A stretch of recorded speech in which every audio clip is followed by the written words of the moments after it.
So right now, we have the largest deployment of U.S. troops in the Caribbean off the coast of Venezuela since probably the Cuban Missile Crisis.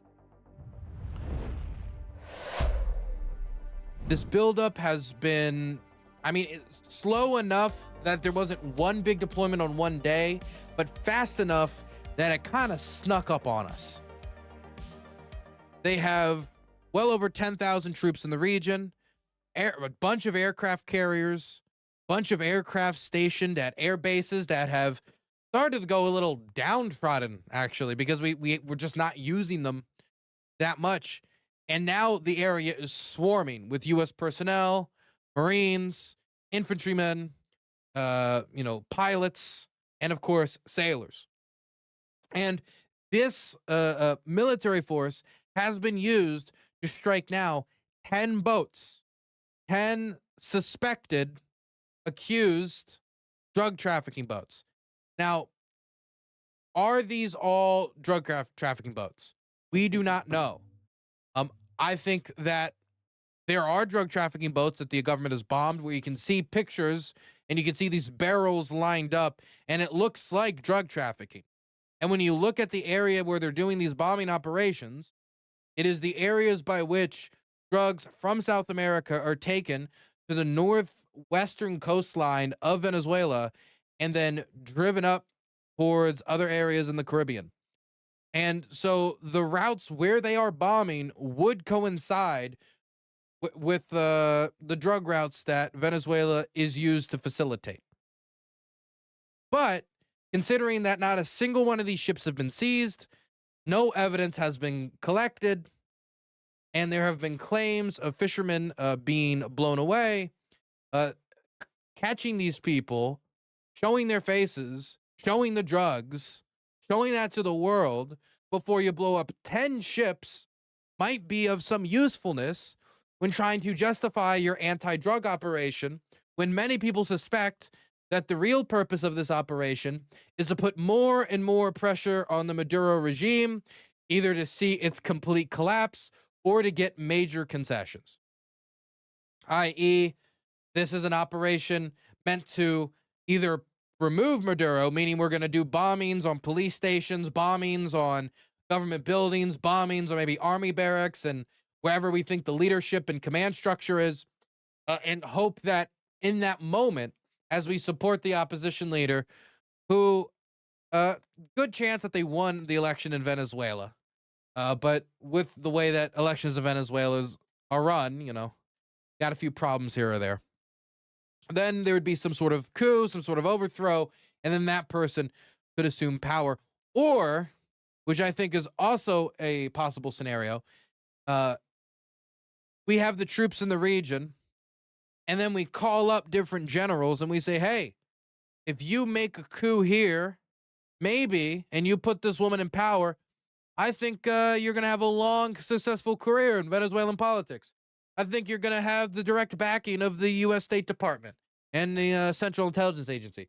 And the reason why I suspect this is because we know, due to the public announcement of the Trump administration, that CIA operations in Venezuela are ongoing right now. There are operations not that have been defined. They haven't said, oh, this is a coup, or oh, this is intelligence gathering, or oh, this is XYZ, but they have publicly announced that CIA ops are active in Venezuela.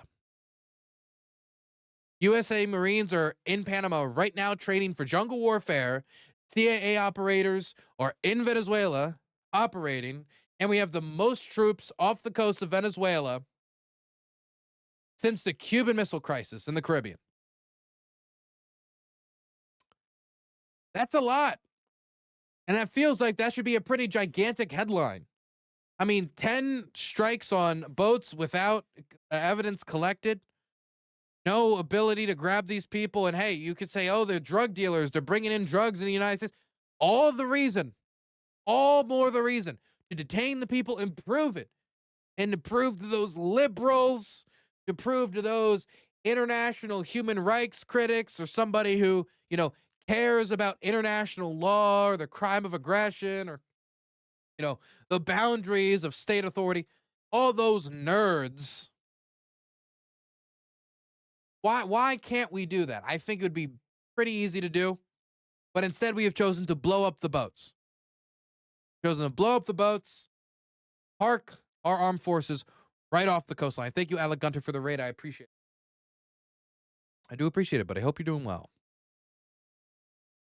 So right now, Maduro, looking down this barrel, the barrel of the gun, he says the U.S. is fabricating war, and he wants to avoid that. And let me show you. Burns is an the lengths to immoral, which morally corrupt, bankrupt man. He is going to get his message across about the fact that he does not want war. Here is Maduro trying to convince the American public to give peace a chance. Hey, Didi Shami, thanks for the tier 1. Been doing great. Would like to talk soon? Just send me a DM. I'm very easy to reach, Alec. Hope you're doing well. Well, you just said you're doing well. I don't know why I said I hope you're doing well. I doubled it. So now I guess, does that mean I hope you're doing badly? Sorry, I didn't mean to do that. Decirle al pueblo de Estados Unidos, no a la guerra. No queremos una guerra en el Caribe. Some people might be saying, Dylan, aren't you going to translate this? No, I don't think it's necessary. Ni en Sudamérica. No. Not war. Just peace. Not war. Se diría así. ¿Quién habla inglés aquí? Tú, Daniela. ¿Está bien así? No war, just peace, and the people in the United States. Please. Please, please, please. Vamos que se dice, oigan.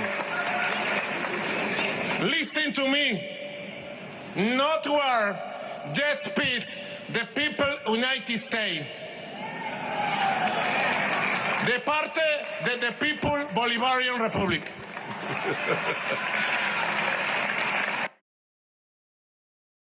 Man. That dude loves his torture. Anyway, he wants peace.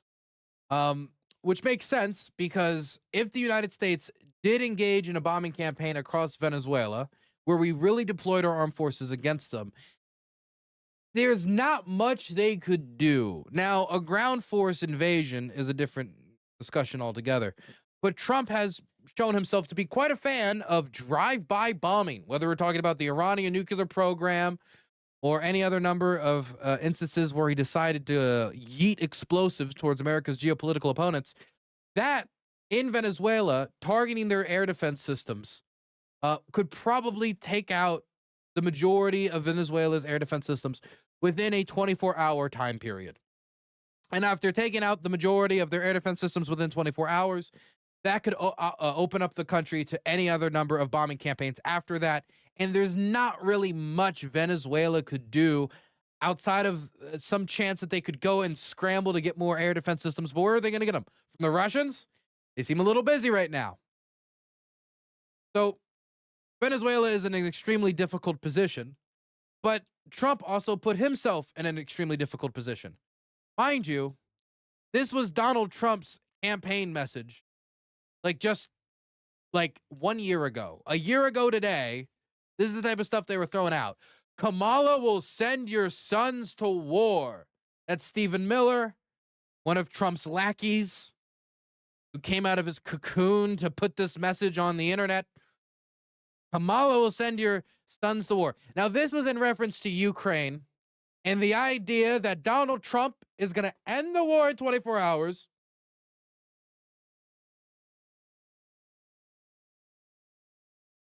I want to note for the record that I am in a bunker.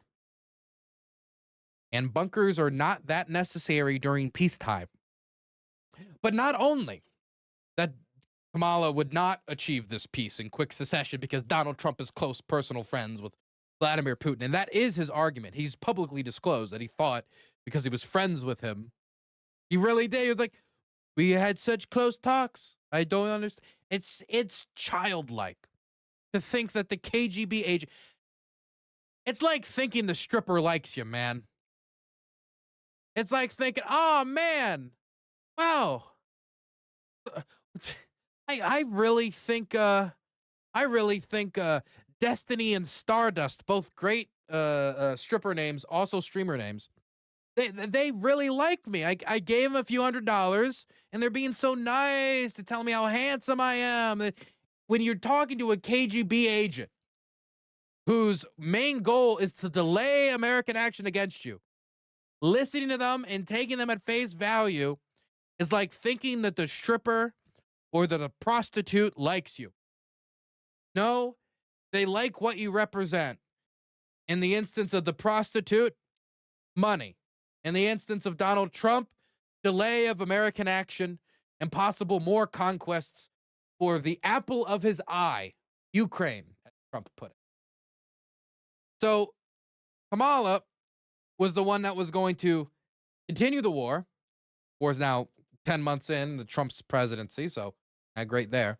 But not only that it will spiral out into World War III, and then Harris will send American soldiers over there. She had never hinted anything about American troop deployments. One thing that Biden said right at the start of the war is that there will not be U.S. troop deployments in Ukraine. He dedicated that, like there would be no troop deployments, X, Y, and Z, period. End of paragraph. Done. So the idea that she was on the brink or she had announced that she would, it's all hogwash. It's all nonsense. But now the same person, Stephen Miller, listen to what he sounds like when he's asked whether or not the administration is considering putting troops, U.S. sons, on the ground in Venezuela, where they would have to fight and, hand to hand, rifle to rifle. They're going to have to go out there and do urban combat. If they really wanted to remove and make sure that Maduro's gone, they would have to do it themselves. Maybe it'd be with the assistance of some local forces, but they would have to do it themselves. And that would mean putting American lives in harm's way. What does Stephen Miller now have to say to that as the guy who said Harris will send your sons to war? Letitia James pleading not guilty today. Would the administration consider putting U.S. troops on the ground in any capacity inside Venezuela? Well, I would refer to what Secretary Higgs said yesterday in terms of how the Department of War is viewing the issue of the strategies that are being used to fight these terrorists in the Western Hemisphere. And I'll just continue to reiterate what I said before. I know that you want more detailed answers than I can provide, okay. But these are terrorists and they're going to be killed. Thank you very much. No clarification that there will be no U.S. troops. No clarification that we don't want no more forever wars. Forever wars are a thing of the past. We're not going to do that anymore.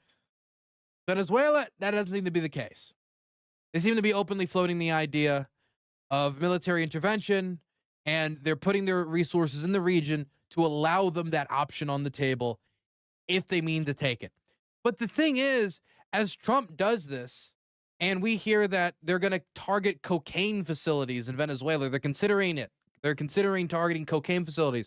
Mind you, Venezuela is not a major cocaine producer in Latin America. There are other more major cocaine producers, which we don't have giant, aircraft carrier. I mean, we have like a ton of aircraft carriers down there, like 8 or 9 aircraft carriers. We got all these ships and destroyers down there, all this Air Force, over 10,000. We got all these soldiers down there. And it's to target cocaine facilities that are more prevalent in other countries. The cocaine supplies that are coming from other nations into the noses of American businessmen. I don't want to go to Colombia and be stereotypical, but Nicaragua, there are other places that would make more sense if you wanted to go after cocaine. If you wanted to do that, you could do that. Well, why Venezuela? I mean, Venezuela as a node of transportation for drugs is one thing, but cocaine facilities implies the production process. That doesn't really make much sense. So what is the purpose? And what adds another layer of confusion is the fact that Donald Trump, when asked about B-1 bombers that have been publicly shown to be off the coastline of Venezuela, as in, if you look at the flight tracker data, you can see that a U.S. B-1 bomber is off the coast of Venezuela. Point, period, and a paragraph. It's there. It's on the radar. Everyone could see it. And when Trump's asked about it, it's like, is this to pressure them about around the B-1 bomber? They don't even say, oh, is the B-1 bomber real? That's not the question. The question assumes that the B-1 bomber is real. They ask if this is an attempt to militarily pressure the Venezuelans, and then Donald Trump denies that we even have bombers in the area. Mr. President, thank you. Mr. President, thank you. Good to see you. If I could just ask both of you, including Secretary Hegseth, there's reporting the U.S. just sent B-1 bombers near Venezuela to ramp up some military pressure there. Is that accurate? And can you tell us more about that mission? No, it's not accurate. No. Oh, she does ask if it's accurate. Misreporting. Dylan Burns lies. I didn't remember she asked if it. But again, he denies it, even though it happened. It's false. But we're not happy with Venezuela for a lot of reasons, drugs being one of them, but also they've been sending their prisoners into our country for years under the Biden administration. Not anymore. We have it closed. So he's denying the B-1 bombers that the flight tracker data clearly shows that is over there. Why? Why? It's a weird touch and go where they're building up pressure, clear pressure against the Maduro regime. They're building up forces. They're speculating on strikes inside the country. They've blown up 10 ships, none of which they have actually gone out and proven are drug ships, even if likely the majority of them at least are drug ships. We don't know if they are all drug ships. Maybe that's part of the reason they want to do the strikes and not seize, because if you look at the evidence, maybe we'll find out some of them aren't drug ships. But then when asked about that pressure, he denies the existence of some of that pressure. It could be that he doesn't know. I just saw somebody in chat like maybe he doesn't know. Maybe the Secretary of War sitting right to his left didn't tell him about B-1 bombers off the coastline of Venezuela. But then that's a totally different problem. Why isn't the President of the United States aware of B-1 bombers off the coast of Venezuela? There's no win here. It's either he's not aware of what's going on, which as the President of the United States is not good, or he is aware of what's going on and he's lying about it, which for Donald Trump is pretty run of the mill, but is again not good. So this has all been done, every strike on these boats, all of these troop deployments, everything, without the consultation of Congress. And when you listen to Donald Trump talk about these drug traffickers, he talks about them like a terrorist organization. He talks about them as if they are a type of ISIS or Al-Qaeda group, with the logic being that, hey, they smuggle drugs into our country. Those drugs kill U.S. citizens. They engage in horrible, violent action and intimidation of people. So we should label them as terrorists. Now, mind you, what motivates an Al-Qaeda or an ISIS fighter is quite significantly different than what motivates, a drug smuggler. One being profit, the other being ideology, but also sometimes mixed with profit. But ideology, religiosity, jihad. To compare these to, or you to talk about some like political terrorists, these motivations are different. And these different motivations deserve different definitions to describe them. So we're being prudent when describing, types of violence and different types of response to these things. But the reason why they want to describe them as terrorists is I think it gives them legal cover to take actions, military actions against states like Maduro's, who he says is in deep in bed with Trendiragua. Again, a terrorist organization in their mind, because they're engaging in this type of drug smuggling. Because they're in bed with Trendiragua, and they're also, I gotta say, I'm not happy with the drugs being smuggled into the United States, but there's a big difference between planting a bomb somewhere and exploding it, killing a bunch of civilians who were unwilling, versus somebody buying cocaine and then snorting it and dying. These are two very different things. One takes a willing, active participant who is participating in the drug trade. The other can grab random people who had nothing to do with anything and had no decision on their part. So, these problems require vastly different solutions. Definitely considering the profit incentive and the desire for drugs isn't exactly going anywhere. So the drug argument is a little bit confusing. And I don't think that it holds water when it comes to the cocaine facilities.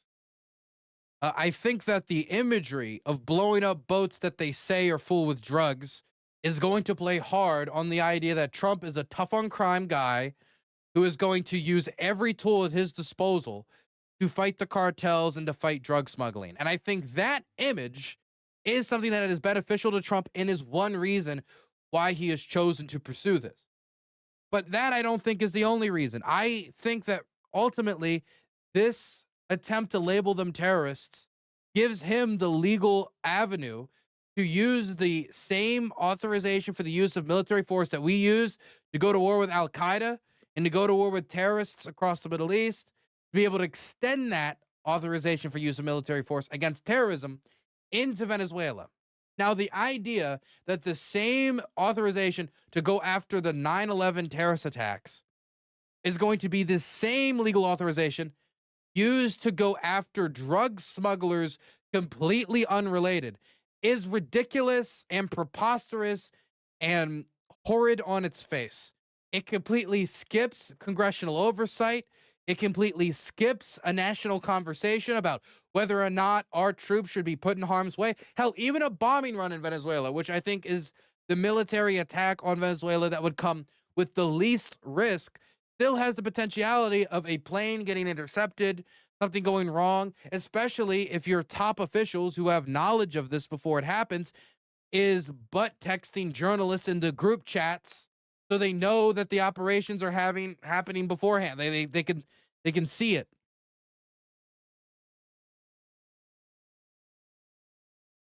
So I think that Trump isn't necessarily going after the cocaine facilities. I think Trump wants to heavily pressure Maduro and is using this terrorist designation so that if he gets challenged in a court of law, he can cite the AUMF, which has been abused not just by Donald Trump, but by many previous presidents, but never to this extent, never by this stretch. And this is something that I did talk about, and I'm not the only one to talk about it. It's not revolutionary that I talked about it, but we knew that there were people in the Trump orbit that saw Trump as an avenue by which to use military action against these cartels, to use the terrorist designation against these cartels to add more pressure. And now Trump is a device that has carried us to the precipice of using this for military action against Venezuela with zero congressional oversight. I mean, even James Lankford, very conservative senator from oil country, from Oklahoma, he even came out and said that there needs to be congressional oversight of this. This requires congressional oversight. But so far, Trump has not been willing to provide it, and I don't think that he will.